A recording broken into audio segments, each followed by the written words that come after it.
ಎಲ್ರಿಗೂ ನಮಸ್ಕಾರ. ಇವತ್ತು ಜಜ್ಜಿದ ಮೂಲಂಗಿ ಸಾರು ಮಾಡೋದು ನೋಡೋಣ.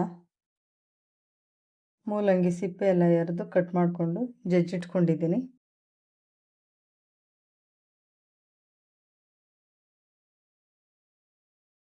ಖಾರ ರುಬ್ಕೊಳ್ಳೋದಕ್ಕೆ ಏನೇನು ಬೇಕು ನೋಡೋಣ. ಸ್ವಲ್ಪ ಹಸಿಕಾಯಿ ತುರಿ ಹಾಕ್ಕೊಂಡಿದ್ದೀನಿ, 2 ಸ್ಪೂನ್ ಕಡಲೆಪಪ್ಪು, ಖಾರಕ್ಕೆ ಎಷ್ಟು ಬೇಕು ಅಷ್ಟು ಹಸಿಮೆಣಸಿನ್ಕಾಯಿ, ಸ್ವಲ್ಪ ಶುಂಠಿ ಬೆಳ್ಳುಳ್ಳಿ, ಹುಣಸೆಹಣ್ಣು, ಅರ್ಧ ಸ್ಪೂನ್ ಕಾಳುಮೆಣಸು, ಅರ್ಧ ಸ್ಪೂನ್ ಜೀರಿಗೆ, ಕೊತ್ತಂಬರಿ ಸೊಪ್ಪು, ನೀರು ಸೇರಿಸ್ಕೊಂಡು ರುಬ್ಬಿಟ್ಕೊಳ್ಬೇಕು. ರುಬ್ಕೊಂಡಾಗಿದೆ. ಒಗ್ಗರಣೆ ಮಾಡ್ಕೊಳ್ಬೇಕು. ಸ್ವಲ್ಪ ಎಣ್ಣೆ ಹಾಕ್ಕೊಳ್ಬೇಕು. ಎಣ್ಣೆ ಬಿಸಿ ಆದಮೇಲೆ ಸಾಸಿವೆ, ಈರುಳ್ಳಿ, ಕರಿಬೇವು,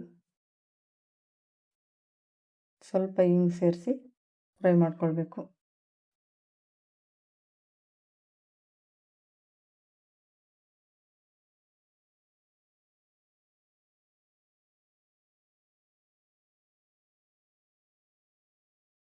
ರುಬ್ಕೊಂಡಿರೋ ಮಿಶ್ರಣ ಸೇರಿಸ್ಕೊಂಡು ಮಿಕ್ಸ್ ಮಾಡ್ಕೊಳ್ತೀನಿ.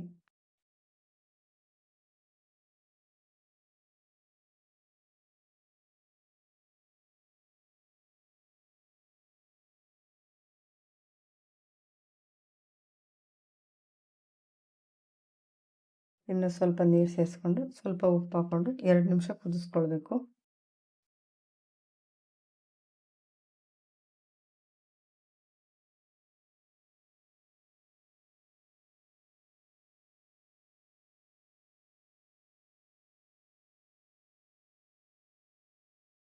ಜಜ್ಜಿಟ್ಕೊಂಡಿರೋ ಮೂಲಂಗಿ ಸೇರಿಸ್ಕೊಂಡು ಮತ್ತೆ 2 ನಿಮಿಷ ಕುದಿಸ್ಕೊಳ್ತೀನಿ.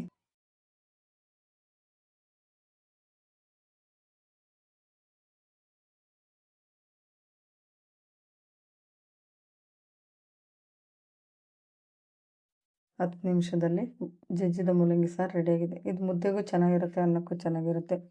ಈ ರೆಸಿಪಿ ಇಷ್ಟ ಆದರೆ ಲೈಕ್ ಮಾಡಿ. Thank you.